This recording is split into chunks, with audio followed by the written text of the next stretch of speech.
Yes guys, I'm Si. Welcome to Cardiff City World. Welcome back to the channel.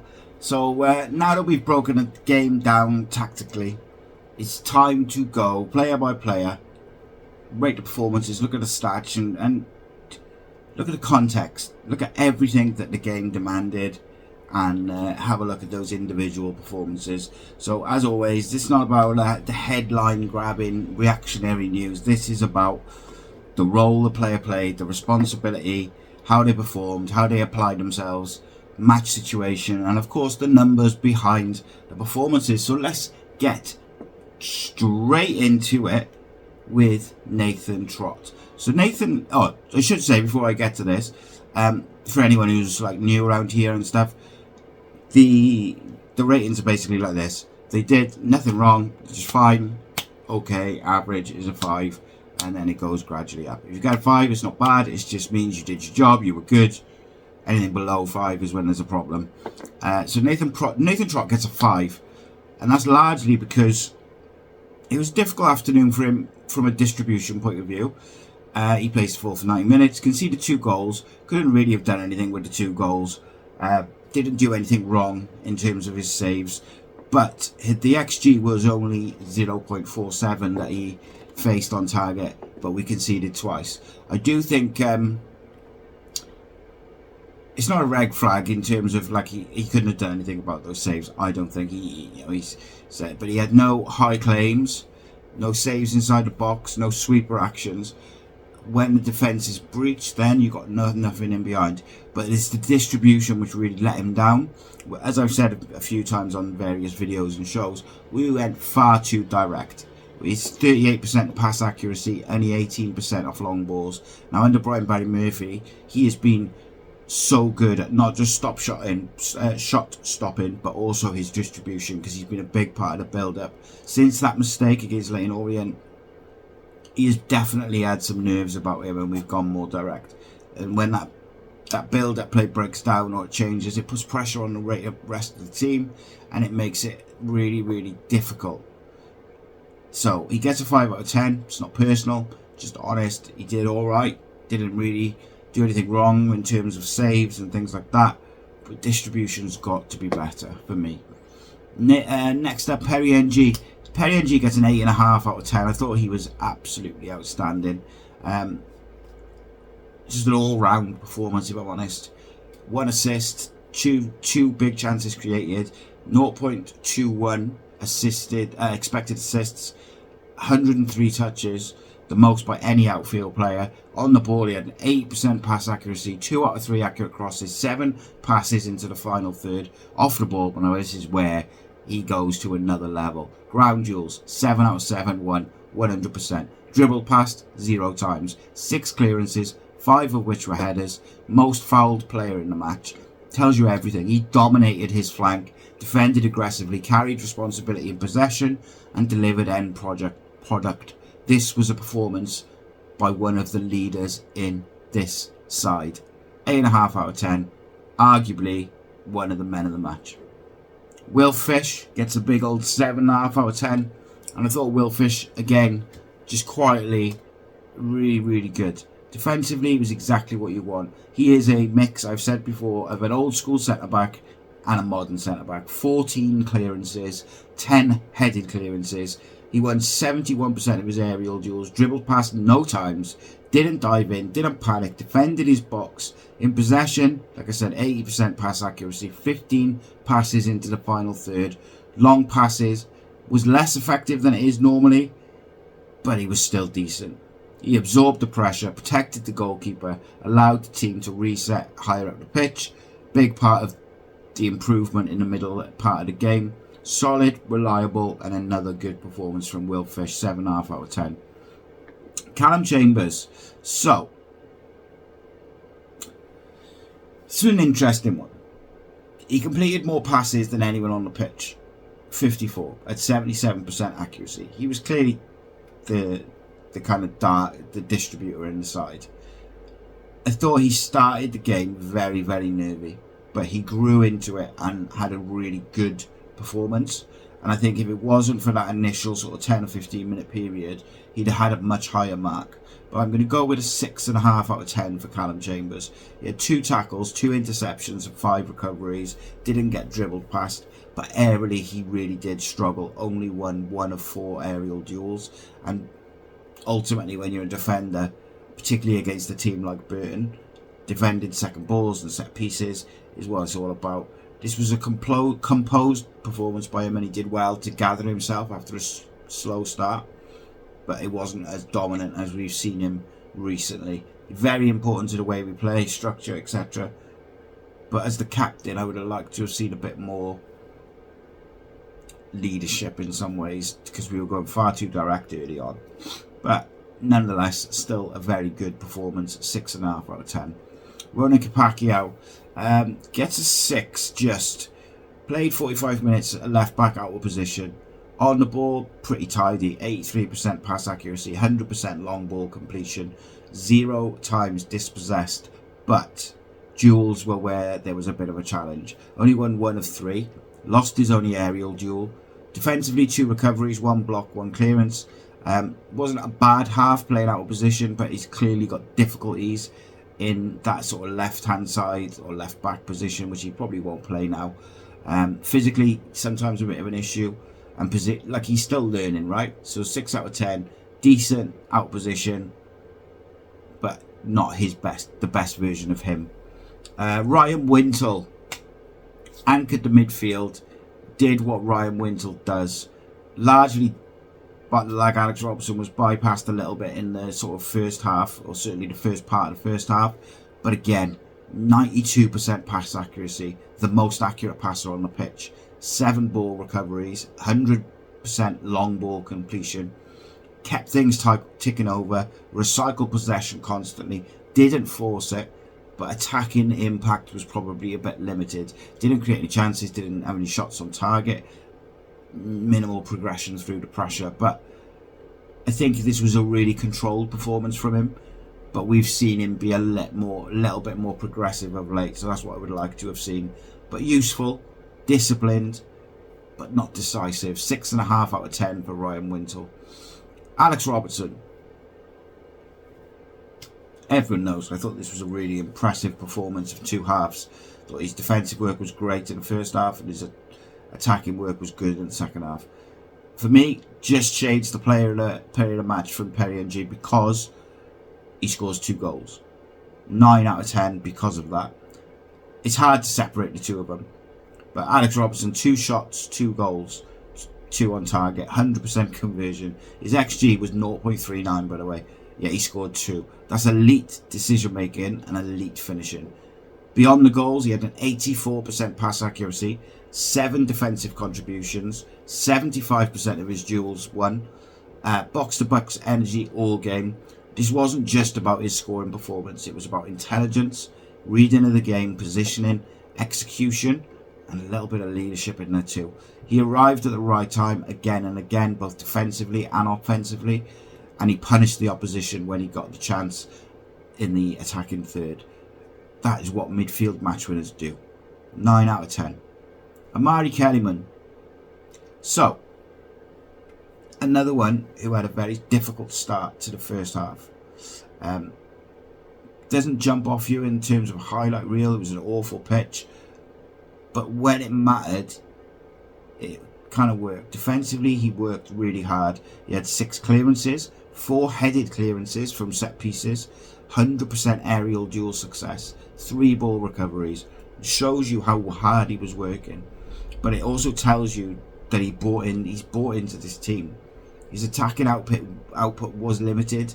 He didn't create any chances. He had 1 successful dribble and only 30 touches overall.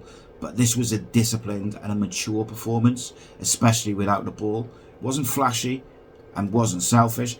I thought we struggled a little bit with it without him. But actually, when you look at the stats, he wasn't quite as effective as it felt, which is where you got the eye test versus the stats. But I thought it was a good performance, a 6.5 out of 10 for him as well. Chris Willock, again, showed signs of life, like really, really dangerous performance from Chris Willock again. Clearly full of confidence, going both ways. 91% accurate passing.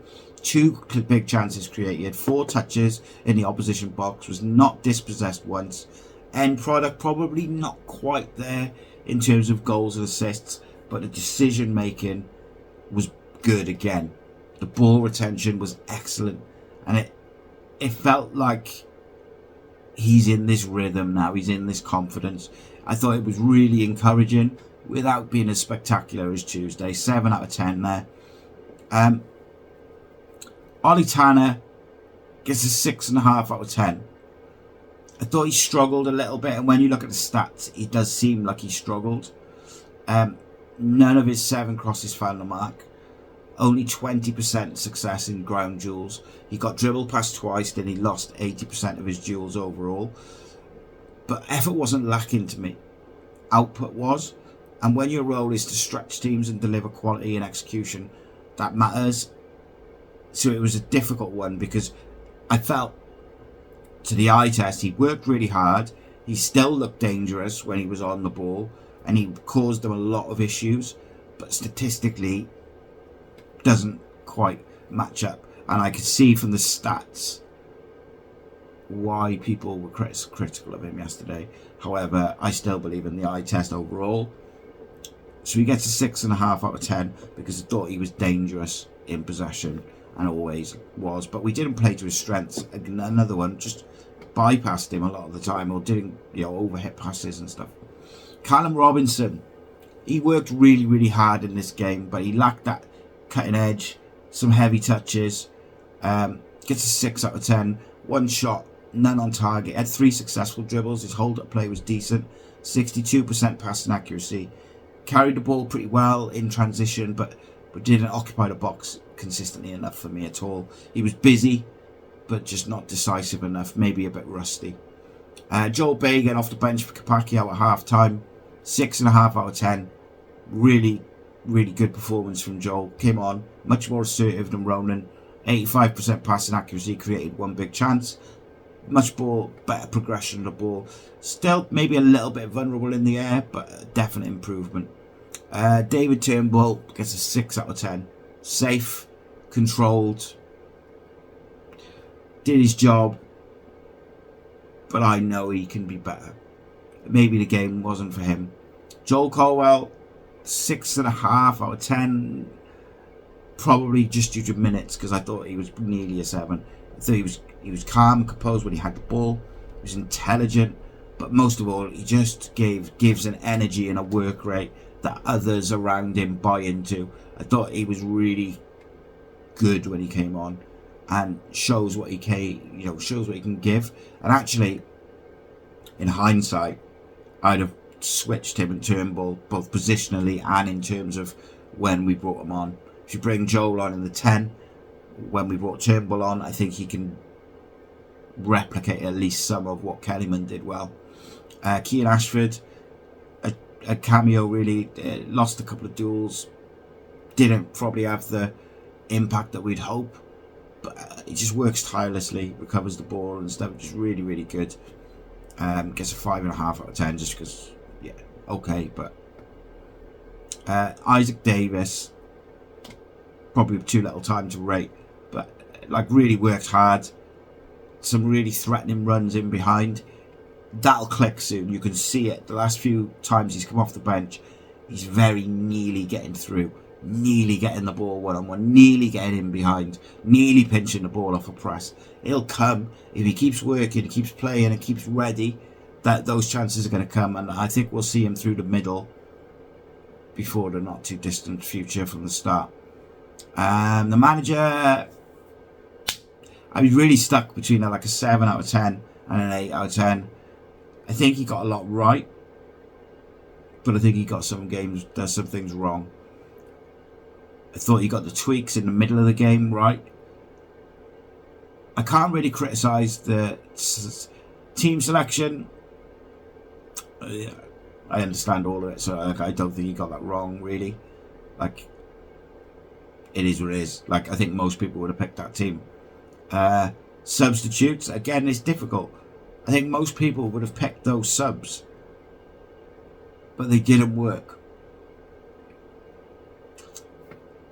See, I think I'm going to drop that to a 6.5 out of 10. You know, I've been really, really complimentary of Brian all season, and I stand by that. His in-game management, everything's worked for him. He's got that golden touch, but it just didn't happen for him on Saturday, and not really a fault of his. I thought generally the subs were what I thought they should be, although with hindsight, again, it's just easy. Do you put Isaac up front and drop Robertson into the 10 when you take Kellyman off, or do you put Joel in there? Like, Turnbull didn't feel like the right fit, but maybe. And then we conceded a bit of territory and we started to sit back a bit automatically. I don't know, because we didn't have that attacking outlet. So Robertson was excellent. I thought the team stayed disciplined, and crucially, look, when things got hard on Saturday, we dug in. We're teamed together. There's still areas to refine. We're still learning. I think we need to be much more clinical in the final third, particularly in the wide areas. But this was a controlled, intelligent performance in amongst the chaos at the start and the end of the game, which Burton Albion wanted. I do think we played into their hands in the first half. And I'd like to see us be a bit more controlled in possession next week against Rotherham, because Rotherham's another really, really tricky game. Overall, I give the overall team probably a 6.5 to 7 out of 10. I thought the effort was there, it just didn't happen. But yeah, let me know your ratings in the comments. I'm sure people will disagree with some of those. I just tried to be as honest and fair, and it's about lining up the eye test and the stats as well, which is also interesting. But yeah, let me know, where do you agree, where you don't, who stood out for you, who didn't, what changes would you make for the Rotherham game based off these ratings and your ratings, should I say? Let me know. I'll be back a bit later on. We'll have a short pre-recorded member show tonight, which will be a bit of a rumour mill roundup of some of the stuff I've heard over the window, what I've heard about tomorrow or today, effectively. Not quite sure. I don't think it's going to happen, but I'll talk about it and whatnot, and talk about some other things, and just like a little pre-recorded member show, because I'm out and there's no one else available. So is what it is. But yeah, if you enjoyed this player ratings, you enjoyed all our post-match and pre-match coverage, where we have like a couple of days of build-up, then we have a couple of days of reaction. We really like to dig into the tactics, the stats, everything around it, the fan view, everything. It's what we're all about, the whole picture. Cardiff City, 7 days a week, 365 days a year. Hit subscribe, click the bell for notifications so you never miss a video. Please do share the video, tell your friends, spread the word about the channel, and please hype the video. Just underneath you'll see a little thing that says hype. Press that, because that helps us out massively with the old algorithm. Thank you so much, keep the faith, and I'll see you in a bit. Nice one. This channel is powered by an incredible membership community on Cardiff City World and patreon.com/AcePodcastNation. Becoming a member unlocks exclusive rewards, from early access to live event tickets, bonus content, and even the occasional inside transfer scoop when we get it. But more importantly, it allows us to bring you top quality Cardiff City content 7 days a week. Across those 7 days, we're talking match previews, exclusive interviews, instant match reactions, the breakdown podcast, tactical deep dives, the Spotlight series, Bluebirds Rewind, Academy Focus, and just so much more.